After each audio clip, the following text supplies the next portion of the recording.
করিমপুর ২ নম্বর block Trinamool কংগ্রেসের পক্ষ থেকে জাতীয়তাবাদী মিছিল। সারা দেশ যখন ঘৃণ্য রাজনীতির করছে, ঠিক সেই সঙ্গে ভারতের ঐতিহ্যকে নষ্ট করছে এক প্রকার রাজনৈতিক দল ও সেই দলের নেতাকর্মীরা। সেই জায়গা থেকে আজকে করিমপুর ২ নম্বর তৃণমূল কংগ্রেসের পক্ষ থেকে জাতীয়তাবাদী মিছিলের আয়োজন করেছিল তারা। ব্লক তৃণমূল কংগ্রেসের পক্ষ থেকে বীর সেনা শ্রদ্ধা জ্ঞাপন ও ভারতবর্ষের শহীদ সৈনিকদের জাতীয়তাবাদী শ্রদ্ধা জ্ঞাপন করা হয়। সাম্প্রতিককালে নদিয়ার তিহট্টের পাথরঘাটায় শহীদ হয়েছিল জঙ্গিদের গুলিতে ঝন্টু আলী শেখ। আজ তাই ছবি লাগানো ব্যানার নিয়ে তৃণমূল নেতৃত্ব ও তৃণমূল কর্মীরা মহিষবাথান পার্টি অফিস থেকে বিডিও অফিস পর্যন্ত একটি মিছিল ও পথসভা করেন।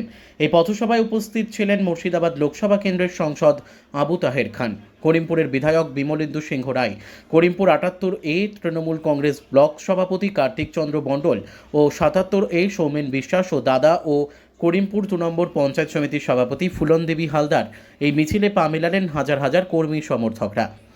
এই মিছিলে তাদের একটাই উদ্দেশ্য ছিল যে দেশের সার্বভৌমত্ব, অখণ্ডতা, ধর্মনিরপেক্ষতা রক্ষা ও শত্রু মোকাবিলা ভারতের সেনাবাহিনীর যে অসহস্রী ভূমিকা পালন করেছে তার প্রতি প্রণাম ও কৃতজ্ঞতা জ্ঞাপনের উদ্দেশ্য ছিল এই মিছিল।